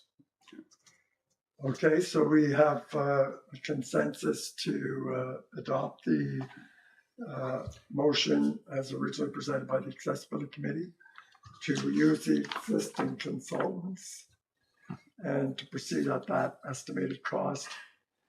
And when that is done, then CEO or Director McMahon come back and say there is an opportunity to hive this off into a separate project.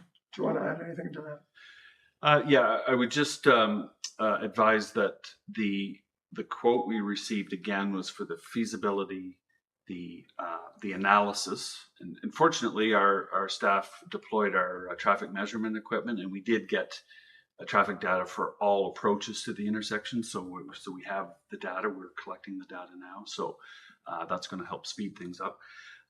But there would be a final design element to this once a decision is made. That would be above and beyond the 60,000, just for clarity. They didn't quote that because they don't know how many revisions there might be to the preliminary design. So just in full disclosure, there will be an additional cost. We don't know what that is today for the final tender-ready design. It would be a relatively small amount. And this in no way would slow the work on the bridge. Correct. All right. Correct. It's been tendered already. It closes on the 14th of August. Yeah.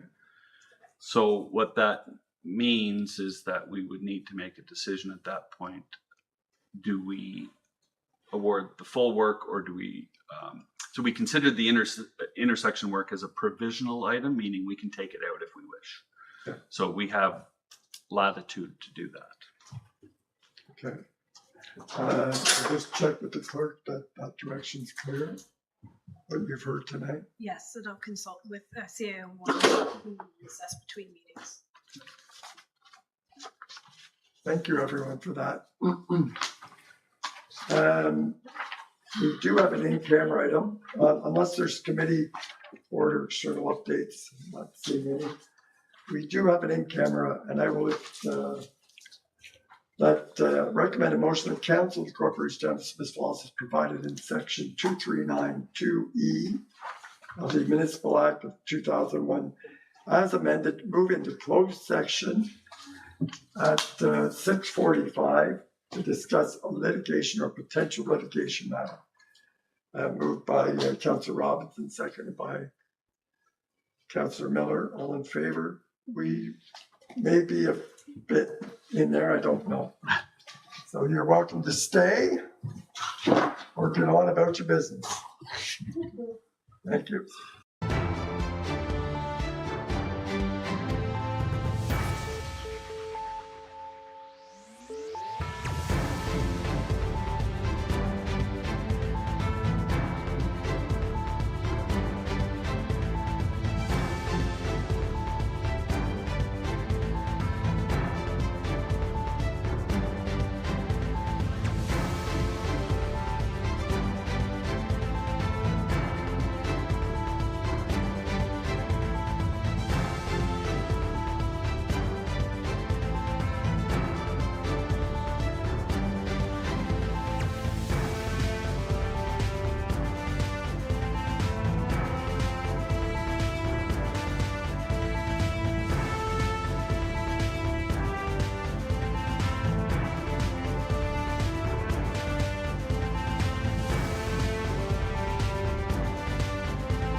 should begin.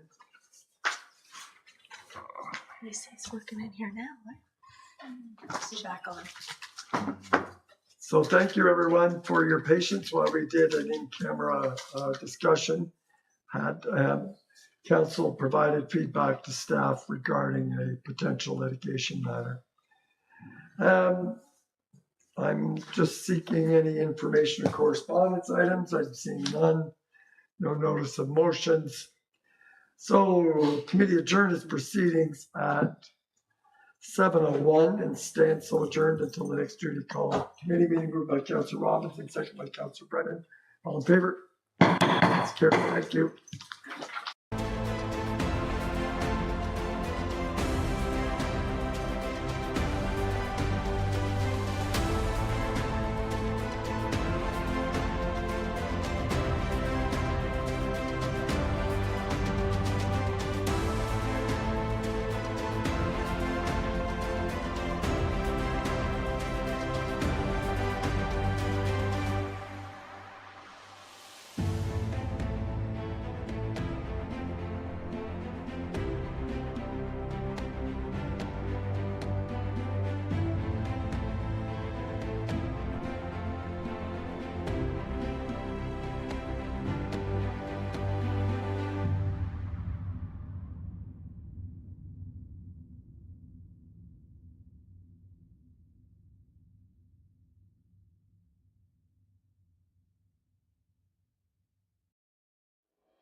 there in the gallery.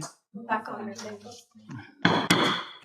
Good evening, everyone, and welcome to this meeting of Smith Falls Town Council for Monday, July 27th, 2026. On Monday, July 27th, 2026, we acknowledge that the sacred land in which Smith Falls is now located has been a site of human activity for over 10,000 years and is rich in Indigenous history. This land is the ancestral and unceded territory of the Algonquin Anishinaabe Nation. We're grateful to Algonquin ancestors who cared for the land and water in order that we might meet here today. We're also grateful to the Algonquin people for their contribution in the making of the Rideau Canal, which runs through Smith Falls. We're mindful of broken covenants and the need to reconcile with all other nations. Together, may we care for this land and each other, drawing on the strength of our mutual history of nation building through peace and friendship, be mindful of generations to come.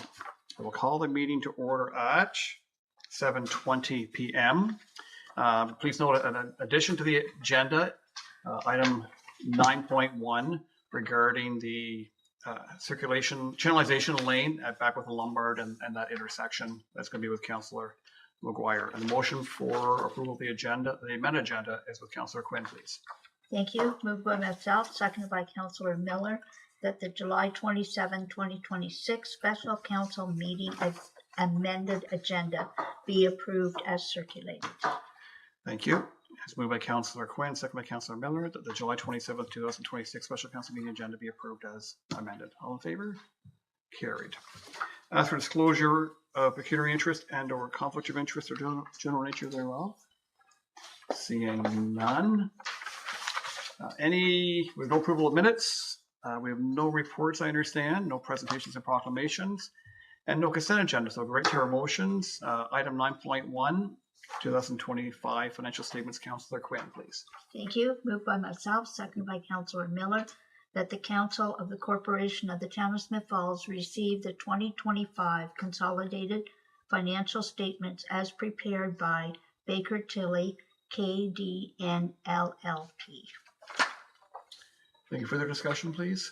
This is just to keep all of us on track of how we have managed our money and what we have accomplished. Thank you. Any further comments? Moved by Councillor Quinn, second by Councillor Miller. The Council of the Corporation of Town of Smith Falls received 2025 consolidated financial statements as prepared by Baker Tilly, KDN LLP. All in favor? Carried. Thank you. Councillor McKenna, you have item 9.2. Moved by myself, seconded by Councillor McGuire, that council adopt the Climate Action Plan July 2026. And further discussion? Well, that's the shortest motion I've ever read in 8 years. It's one of the largest documents that we've ever prepared. The one that's taken the longest to get to there. However, we're delighted to, we had a great discussion at council. Staff presented the culmination of multiple years' work for the town of Smith Falls and its residents on a climate action plan. And I guess that some could say maybe we're a little bit late, but I don't think there was ever a better time to bring it forward if you wanted to impress upon the public just the impact of climate change is having, the climate crisis, from wildfires to heat domes to flooding, hitting here in Smith Falls and around the world. So we have work cut out for us, staff do, and future councils do, and I'm really pleased that this came forward this evening. Thank you. Any further comments? Moved by Councillor McKenna, second by Councillor McGuire. The council adopt the Climate Action Plan July 2026. All in favor? Carried. Thank you. Item 9.3 we added is with Councillor McGuire, please. Thank you, Your Worship. Moved by myself and seconded by Councillor Miller. Whereas the Council of the Corporation of the Town of Smith Falls passed Resolution 2026-06144 and directed staff to engage TSI to conduct an intersection analysis of the channelization lane at the Beckwith Street and Lombard Street intersection. We're good? Go ahead. Okay, sorry. And whereas Council approved of this out-of-budget expenditure of $25,000, and whereas Council of the Corporation of the Town of Smith Falls wishes to amend Resolution 2026-06-144 to direct staff to engage TSI to conduct a detailed intersection analysis of the entire Beckwith Street, Lombard Street intersection with a focus on enabling active transportation as opposed to studying just the channelization lane from Beckwith Street onto Lombard Street. And whereas council approves a further out-of-budget expenditure of $35,000 to fulfill this work, and whereas council supports the Accessibility Advisory Committee and recognizes the importance of improving pedestrian safety, accessibility, and active transportation opportunities at the Beckwith Street and Lombard Street intersection, and emphasizes the following: pedestrian safety, accessibility for persons of all abilities, active transportation connectivity, traffic operations and vehicle safety, opportunities to improve access to Victoria Park, and applicable provincial engineering standards and accepted transportation engineering best practices. Now, therefore, be it resolved that the Council of the Corporation of the Town of Smith Falls authorizes this change of scope and the increase in the out-of-budget expenditure to an upset limit of $60,000 for a whole intersection traffic analysis, feasibility study, and preliminary design. And be it further resolved that the Smith Falls Accessibility Advisory Committee be consulted during the development of the preferred design. Thank you. And Clerk Sullivan, your amendment to, No, Your Worship, I have an announcement for you at the end of the meeting. sorry, I have an announcement for you at the end of the meeting. oh, sorry, okay, thank you. Okay, further discussion, Councilor McGuire, you said a lot of it here. I but- think some motions don't need further discussion. I think it was all in there. Okay, now I can repeat it. Moved by Councilor McGuire, second by Councilor Miller. Whereas the Council of the Corporation of the Town of Smith Falls passed Resolution 2026-06144 and directed staff to engage TSI to conduct an intersection analysis of the channelization lane at Beckwith Street and Lombard Street intersection.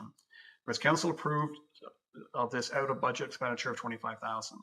Whereas Council of the Corporation of the Town of Smith Falls wishes to amend Resolution 2026-06144 to direct staff to engage TSI to conduct a detailed intersection analysis of the entire Beckwith Street, Lombard Street intersection with focus on enabling active transportation as opposed to studying just a channelization lane from Beckwith Street onto Lombard Street.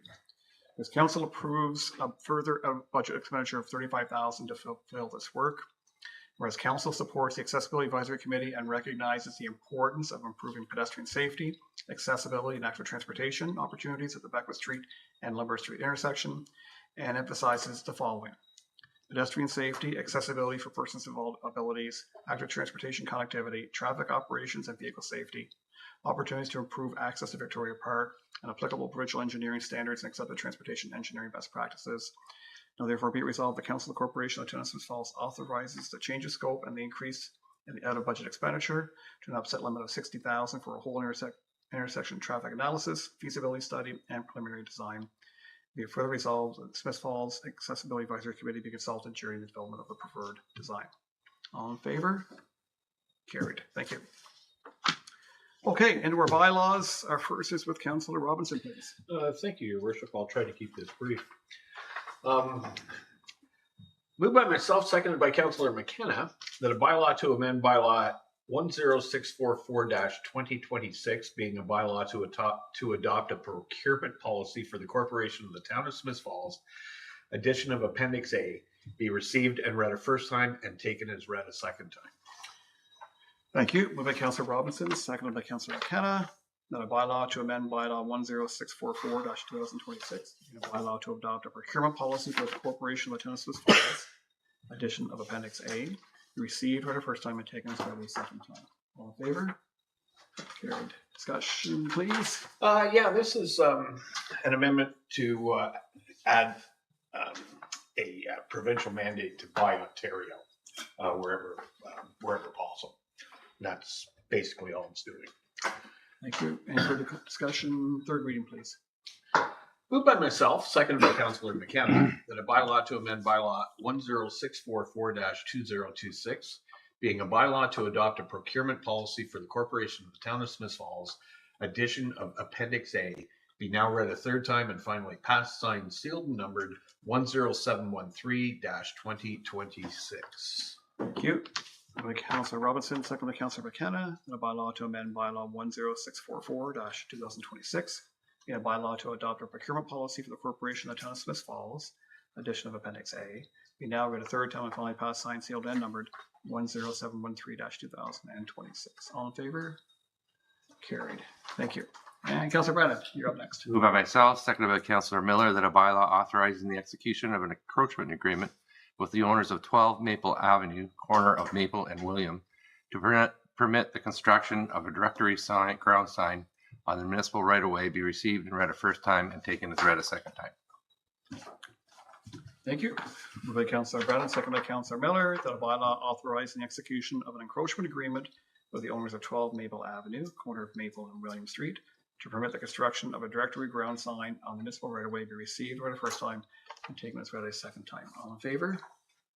Carried. Further discussion? As Councillor Brennan? discussed in our previous committee of the whole, this business wants to put a sign, directory sign up, and it's encroaching on our municipal property, so we'll sign an agreement with them to enable them to do that.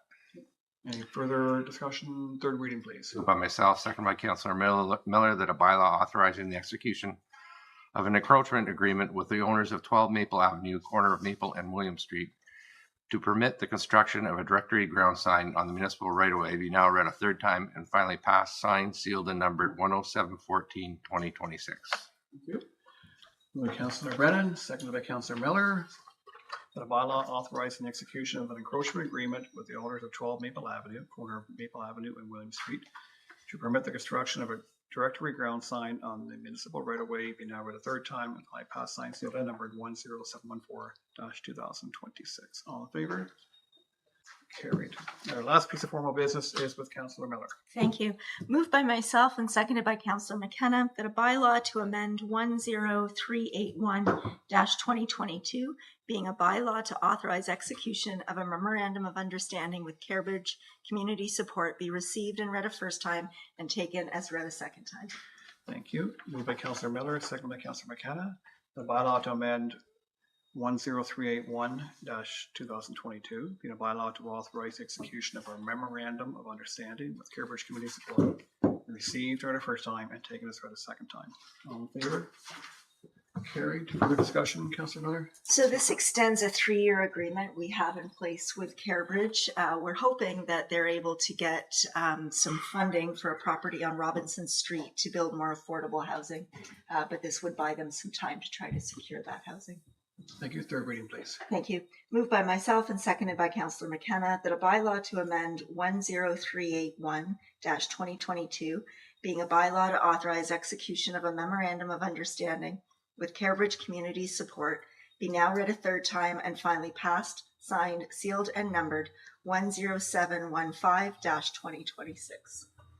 Thank you. Moved by Councillor Miller, seconded by Councillor McKenna. The bylaw to amend 10381-2022, being a bylaw to authorize execution of a memorandum of understanding with Carebridge Community Support, be now read a third time and finally passed, signed, sealed, and numbered 10715-2026. All in favor? That's carried. Thank you. Inquiries or announcements? Councillor Quinn? Thank you.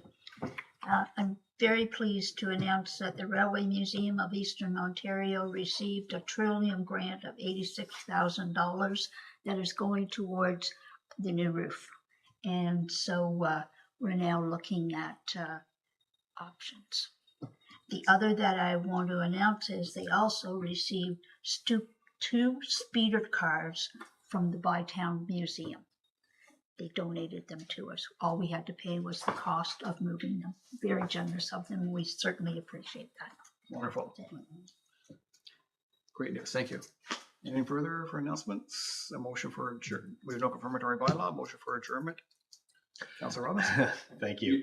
Sorry, Your Sorry, Worship. yes, Ian Morris. I think the clerk has an announcement for you. Oh, My sorry. apologies on your behalf, just to let everybody know. Yes, sorry. Thank you. We have taken care of all the business that was from Committee of the Whole this evening through council that just occurred.